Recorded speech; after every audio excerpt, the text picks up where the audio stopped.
இதையும் புரட்சி தலைவி அம்மாவில் இருக்கின்ற பொழுது இன்னைக்கு மத்தியிலே யார் ஆட்சிக்கு வந்தாலும் இந்த கச்சத்தீவை மீட்பதிலே முடியாத ஒரு சூழ்நிலை ஏற்பட்டுகின்றது. ஆர்ப்பாட்டம் நடத்துறோம், கச்சத்தீவை மீட்க போராட்டம் நடத்துறோம், இருக்கிற பிரதமருக்கு கடிதம் எழுதுறோம், அதனால எந்த பலனும் இல்லை. அதனால இந்த கச்சத்தீவை மீட்பதற்காக 2008ஆம் ஆண்டு அனைத்து இந்திய அண்ணா திராவிட முன்னேற்ற கழகத்துடைய பொதுச் செயலாளர் இருந்து கட்சியின் சார்பாக அம்மா அவர்களே வழக்கை தொடர்கிறார் உச்சநீதிமன்றத்தில். 2011 ஆட்சி மாற்றம் ஏற்படுகிறது. புரட்சி தலைவர் அம்மா தமிழகத்துடைய முதலமைச்சராக வராங்க. வந்த பிறகு அரசாங்கத்தையும் அந்த வருவாய்த்துறையும் அதை இணைத்துக் கொள்ளப்பட்டு விட்டது.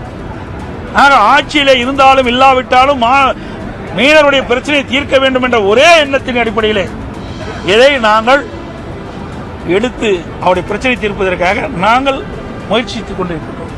அப்பொழுது 2008 2011 வரைக்கும் மாநிலத்தை திமுக ஆட்சி, 2008 13 வரைக்கும் மத்தியிலே திமுக கூட்டணி ஆட்சி. மத்தியில திமுக அங்க வைக்குது அந்த கூட்டணியில். அப்பொழுதும் மாண்பு அம்மா அவர்கள் உச்சநீதிமன்றத்தில் வழக்கு தொடர்ந்தார்கள், அதில் இணைத்துக் கொண்டிருந்தால் கூட பரவாயில்ல, அப்பொழுதும் பொருட்படுத்தவில்லை. அப்படின்னா இவர்கள் எப்படி மீனவர்கள் மீது அக்கறை கொண்ட அரசாக இருக்க முடியும் என்பதை, அக்கறை கொண்ட கட்சியாக இருக்கும் என்பதை நாம் எண்ணி பார்க்க வேண்டும்.